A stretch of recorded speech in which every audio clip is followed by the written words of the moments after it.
Welcome to Simplified UPSC by PPP, where we listen, learn, and grow together. Detailed notes in English and Hindi, plus practice questions for prelims and mains, only on our Telegram channel. Link in description. Want early access to all videos of this series? Join our paid Telegram group for just 499 rupees. One-time payment, lifetime access.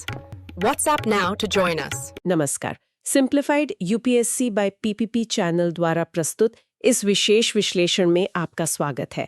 अगर आप चाहते हैं कि हम आपके लिए ऐसे ही उपयोगी कंटेंट लाते रहें तो कृपया चैनल को सब्सक्राइब करें और हमारी पेड मेंबरशिप से जुड़कर हमें सहयोग दें।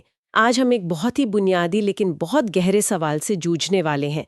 लोकतंत्र की असली ताकत आखिर है क्या? बैलेट बॉक्स या फिर सड़क पर उतरी हुई भीड़? क्या जन आंदोलन लोकतंत्र को मजबूत करते हैं या उसे कमजोर करते हैं? इसी गुत्थी को सुलझाने के लिए आज हम कक्षा 10 की एनसीईआरटी किताब लोकतांत्रिक राजनीति के 5वें अध्याय जन संघर्ष और आंदोलन में गहराई से उतरेंगे। और हमारा मकसद सिर्फ इस अध्याय को दोहराना नहीं है, बल्कि यूपीएससी के नजरिए से इसके असली सार को पकड़ना है। और ये सवाल आज के समय में तो और भी ज्यादा प्रासंगिक हो गया है। हम दुनिया भर में लोगों को सड़कों पर उतरते देख रहे हैं, अपनी सरकारों से मांग करते हुए, उनका विरोध करते हुए। तो ये समझना कि ये संघर्ष लोकतंत्र के ताने बाने में कैसे फिट होते हैं, एक सिविल सर्विस एस्पिरेंट के लिए बेहद जरूरी है। बिल्कुल। तो चलिए इस पड़ताल को दो देशों की कहानियों से शुरू करते हैं जो इस अध्याय में दी गई हैं, नेपाल और बोलीविया। ये दोनों कहानियां हमें लोकतंत्र के दो बिल्कुल अलग अलग चेहरे दिखाती हैं। पहले नेपाल की बात करते हैं। 2006 में वहां के राजा ने चुनी हुई सरकार को भंग करके सारी शक्तियां अपने हाथ में ले ली थीं। हाँ, ये एक तरह से लोकतंत्र की हत्या जैसा था। लेकिन नेपाल के लोगों ने इसे चुपचाप स्वीकार नहीं किया। देश की जो 7 बड़ी राजनीतिक पार्टियां थीं, उन्होंने मिलकर एक 7 पार्टी अलायंस यानी एसपीए बनाया और लोकतंत्र की बहाली के लिए एक देशव्यापी आंदोलन छेड़ दिया। और दिलचस्प बात यह थी कि इस आंदोलन में माओवादी भी शामिल हो गए, जो पहले संसदीय लोकतंत्र में यकीन नहीं करते थे। अच्छा, यानी जो लोग सिस्टम का हिस्सा थे और जो सिस्टम के बाहर थे, दोनों एक ही मकसद के लिए साथ आ गए। और उनकी मांगे भी एकदम साफ थी, है ना? हाँ, बिल्कुल साफ। पहली, संसद को फिर से बहाल करो। दूसरी, एक सर्वदलीय सरकार बनाओ। और तीसरी, एक नई संविधान सभा का गठन करो जो देश का भविष्य तय करे। और नतीजा ये हुआ कि लोगों की ताकत के आगे राजा को झुकना पड़ा। 24 अप्रैल 2006 को राजा ने आंदोलनकारियों की तीनों मांगे मान ली। ये एक क्लासिक उदाहरण है कि जब लोग एकजुट हो जाते हैं तो वो तानाशाही सत्ता को भी उखाड़ फेंक सकते हैं। ये लोकतंत्र को कह सकते हैं वापस पाने का संघर्ष था। और यहीं से अब हम दूसरी कहानी पर चलते हैं, बोलीविया की। और ये कहानी बहुत अलग है। ये लोकतंत्र को पाने की नहीं, बल्कि एक लोकतांत्रिक ढंग से चुनी हुई सरकार को उसकी जिम्मेदारी याद दिलाने की कहानी है। एकदम सही पकड़ा आपने। बोलीविया लैटिन अमेरिका का एक गरीब देश है। वहां की सरकार ने विश्व बैंक के दबाव में आकर कोचाबाम्बा शहर में पानी की सप्लाई का ठेका एक मल्टीनेशनल कंपनी, एक एमएनसी को दे दिया।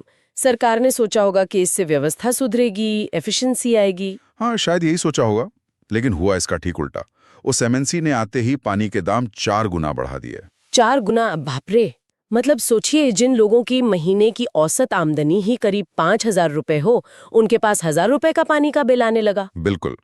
लोगों का गुस्सा अपने आप फूट पड़ा और एक आंदोलन खड़ा हो गया, जिसे दुनिया ने बोलीविया का जल युद्ध या वाटर वॉर के नाम से जाना। और इस आंदोलन का नेतृत्व कोई राजनीतिक दल कर रहा था? नहीं, यही तो खास बात थी। इसमें मजदूर संगठन थे, मानवाधिकार कार्यकर्ता थे, सामुदायिक नेता थे, मतलब आम लोग थे। सरकार ने आंदोलन को दबाने की बहुत कोशिश की, मार्शल लॉ तक लगा दिया, लेकिन लोग डटे रहे। आखिर में सरकार को घुटने टेकने पड़े। एमएनसी को देश छोड़कर भागना पड़ा और पानी की सप्लाई वापस पुरानी दरों पर नगरपालिका को सौंप दी गई। अरे वाह! तो ये दोनों कहानियां मतलब एक ही सिक्के के दो पहलू दिखाती हैं। नेपाल में लोग लोकतंत्र को लाने के लिए लड़ रहे थे और बोलीविया में लोग एक लोकतांत्रिक सरकार की ही गलत नीति के खिलाफ लड़ रहे थे। इसका मतलब तो ये हुआ कि लोकतंत्र सिर्फ 5 साल में एक बार वोट देना नहीं है। बिल्कुल नहीं। बल्कि सरकार बनने के बाद भी उस पर लगातार नजर रखना और उसे सही रास्ते पर लाना, ये भी जनता का ही काम है। बिल्कुल, यही इस अध्याय का केंद्रीय विचार है। लोकतंत्र एक सेल्फ करेक्टिंग यानी खुद को सुधारने वाला सिस्टम है और जनसंघर्ष उस सुधार प्रक्रिया का एक बहुत जरूरी हिस्सा है। ठीक है, तो ये तो साफ है कि ये संघर्ष जरूरी है, लेकिन ये होते कैसे हैं? मतलब इनके पीछे कोई तो संगठन होता होगा, कोई ढांचा होता होगा जो इतने सारे लोगों को एक साथ लाता है। राजनीति को प्रभावित करने के ये तरीके हैं क्या? बहुत महत्वपूर्ण सवाल है। देखिए, लोकतंत्र में अपनी बात मनवाने के कह सकते हैं दो रास्ते हैं। एक है सीधा रास्ता, चुनाव लड़ो, जीतो और सरकार बनाकर अपने हिसाब से नीतियां बनाओ। लेकिन हर कोई तो चुनाव नहीं लड़ सकता। ना, आप सही बात है। तो दूसरा रास्ता है अप्रत्यक्ष, यानी सरकार के बाहर रहकर संगठन बनाकर नीतियों को प्रभावित करने की कोशिश करना। यहीं से हित समूह यानी इंटरेस्ट ग्रुप्स और दबाव समूह यानी प्रेशर ग्रुप्स की भूमिका शुरू होती है। ये इंटरेस्ट ग्रुप्स और प्रेशर ग्रुप्स, क्या ये एक ही चीज है या इनमें कोई फर्क है? मोटे तौर पे हाँ, इन्हें एक दूसरे की जगह इस्तेमाल किया जाता है। ये ऐसे संगठन हैं जो अपने खास हितों को बढ़ावा देने के लिए सरकार पर दबाव डालते हैं। इनका मकसद सत्ता पर कब्जा करना नहीं, बल्कि अपने पक्ष में फैसले करवाना होता है। इन्हें हम दो बड़ी श्रेणियों में बांट सकते हैं। ओके। पहली है वर्गीय हित समूह या सेक्शनल इंटरेस्ट ग्रुप्स। जैसा नाम से ही लग रहा है, ये समाज के किसी खास वर्ग या सेक्शन के हितों के लिए काम करते होंगे। बिल्कुल, जैसे ट्रेड यूनियन जो सिर्फ मजदूरों के हितों की बात करती हैं, या बिजनेस एसोसिएशंस जो व्यापारियों के फायदे के लिए काम करती हैं। जैसे भारत में फिक्की या CII बड़े बिजनेस एसोसिएशंस हैं। ये सरकार की आर्थिक नीतियों पर, जैसे बजट पर या टैक्स पर, लगातार सरकार से बात करते हैं। मतलब इनका लक्ष्य पूरे समाज का भला करना नहीं, बल्कि अपने समूह का भला करना है। एग्जैक्टली। और दूसरी श्रेणी है सार्वजनिक हित समूह यानी पब्लिक इंटरेस्ट ग्रुप्स। इन्हें प्रचार समूह भी कहते हैं। ये किसी खास वर्ग के लिए नहीं, बल्कि किसी ऐसे मुद्दे के लिए लड़ते हैं जिससे समाज के एक बड़े हिस्से का भला हो, जैसे मानवाधिकार संगठन या पर्यावरण की रक्षा करने वाले समूह। इसका कोई अच्छा सा उदाहरण है भारत से? NCERT में तो BAMSEF का जिक्र है। BAMSEF एक बेहतरीन उदाहरण है जो जातिगत भेदभाव के खिलाफ लड़ता है। लेकिन UPSC के लिहाज से एक और शानदार उदाहरण है एसोसिएशन फॉर डेमोक्रेटिक रिफॉर्म्स यानी ADR। ADR, हाँ, मैंने सुना है इनके बारे में। ये संगठन भारत में चुनावी सुधारों के लिए काम करता है। आज अगर हमें ये पता है कि चुनाव लड़ रहे किस उम्मीदवार पर कितने आपराधिक मामले हैं या उसकी संपत्ति कितनी है। अच्छा, वो जो हलफनामा आता है। हाँ, वो जो हलफनामा आता है उसका श्रेय ADR द्वारा लड़ी गई लंबी कानूनी लड़ाई को जाता है। ये GS पेपर 2 में सिविल सोसाइटी की भूमिका के टॉपिक के लिए एक परफेक्ट उदाहरण है। ठीक है, तो ये तो हुए हित समूह, लेकिन मैं नर्मदा बचाओ आंदोलन के बारे में सोच रही थी, या हाल के किसान आंदोलनों के बारे में। वो तो किसी एक संगठन के बैनर तले नहीं थे, तो क्या हम उन्हें दबाव समूह कहेंगे या ये कुछ और हैं? आपने एक बहुत ही जरूरी और बारीक अंतर की तरफ इशारा किया है।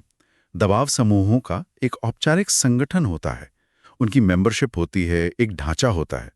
लेकिन आंदोलन यानी मूवमेंट्स का स्वरूप ज्यादातर ढीला ढाला और अनौपचारिक होता है। जैसे आपने नर्मदा बचाओ आंदोलन का नाम लिया, ये एक मुद्दे पर आधारित आंदोलन था। ये सरदार सरोवर बांध से विस्थापित हो रहे लोगों के हक की लड़ाई से शुरू हुआ था। इसका एक स्पष्ट नेतृत्व था, लेकिन इसका संगठन किसी ट्रेड यूनियन जैसा औपचारिक नहीं था। और कुछ आंदोलन तो इससे भी ज्यादा फैले हुए होते हैं, जिनमें कोई एक नेता या संगठन होता ही नहीं। सही कहा, उन्हें हम व्यापक आंदोलन कहते हैं, जैसे पर्यावरण आंदोलन या महिला आंदोलन। इनका कोई एक चेहरा या एक दफ्तर नहीं होता। ये एक छाते की तरह होते हैं, जिसके नीचे कई अलग अलग संगठन, एक्टिविस्ट और आम लोग अपने अपने तरीके से एक साझा लक्ष्य के लिए काम कर रहे होते हैं। समझ गए।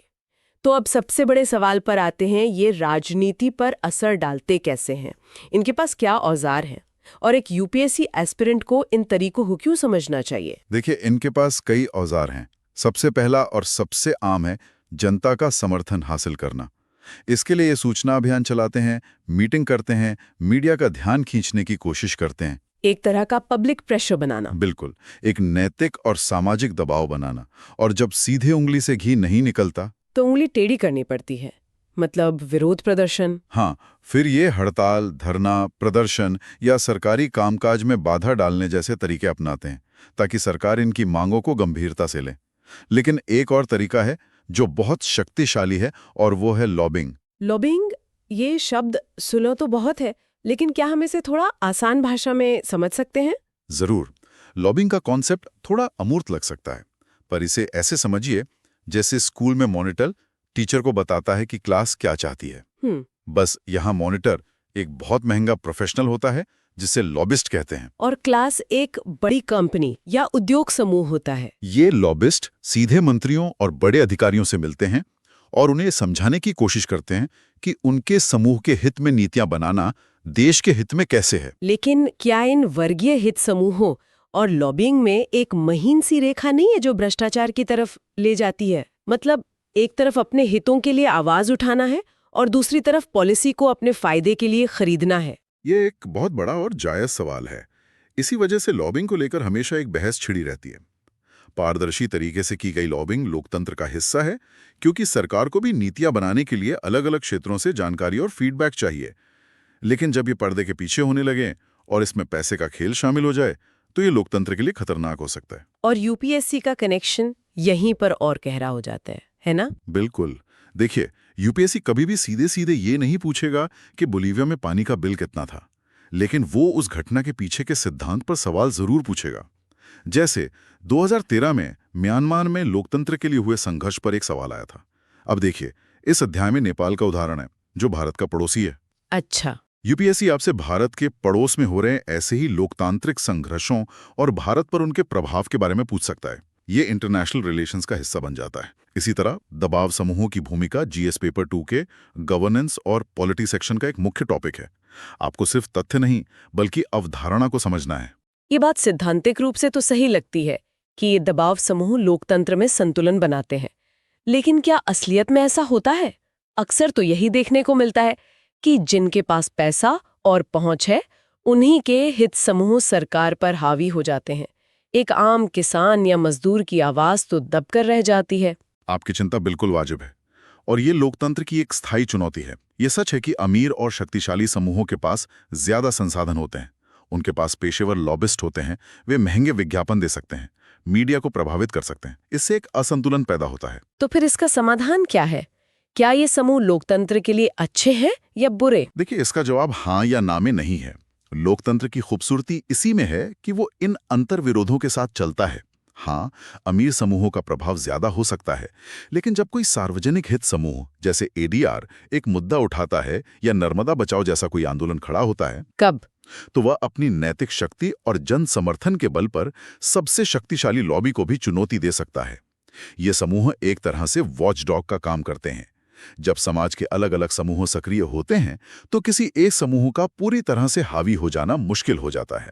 ये शक्ति संतुलन बनाने में मदद करते हैं, जिससे लोकतंत्र और ज्यादा परिपक्व होता है। तो आज की इस चर्चा से जो सबसे बड़ी बात निकल कर आ रही है वो ये है कि लोकतंत्र कोई मंजिल नहीं बल्कि एक सफर है। ये सिर्फ संस्थाओं का ढांचा नहीं बल्कि एक जीवंत प्रक्रिया है जिसे आम लोग अपने संघर्षों और आंदोलनों से लगातार आकार देते रहते हैं। नेपाल और बोलीविया की कहानियों से लेकर एडीआर और एफआईसी के उदाहरणों तक हमने देखा कि कैसे सत्ता के बाहर रहकर भी राजनीति को गहराई से प्रभावित किया जा सकता है। और जाते जाते एक विचार आप सबके लिए छोड़ जाता हूं। अध्याय के आखिर में इस बात पर बहस होती है कि क्या आंदोलनों को राजनीतिक दल बन जाना चाहिए। जैसे भारत में आम आदमी पार्टी एक आंदोलन से ही निकली। एक बहुत ही प्रासंगिक सवाल है ये। सोचिए, जब कोई आंदोलन जो किसी नैतिक या सामाजिक मुद्दे पर बना है एक राजनैतिक दल बन जाता है, तो क्या वो अपनी नैतिक शक्ति खो देता है? क्या व्यवस्था का हिस्सा बनकर उसे बदलना ज्यादा आसान है या व्यवस्था के बाहर रहकर उस पर दबाव बनाना ज्यादा प्रभावी होता है? इस पर कोई आसान जवाब नहीं है, लेकिन ये एक ऐसा गहरा सवाल है जिस पर एक प्रशासक को विचार जरूर करना चाहिए। एक बेहतरीन सवाल, इस पर जरूर सोचिएगा। सिंप्लीफाइड यूपीएससी बाय पीपीपी से जुड़े रहने के लिए धन्यवाद। अगर आपको ये चर्चा उपयोगी लगी तो हमारे YouTube चैनल को सब्सक्राइब करना और समर्थन के लिए हमारी मेंबरशिप से जुड़ना ना भूलें। अगली बार फिर मिलेंगे एक और गहरी पड़ताल के साथ। Thanks for watching. Follow us on Telegram and Instagram. Don't forget to like, share, and subscribe.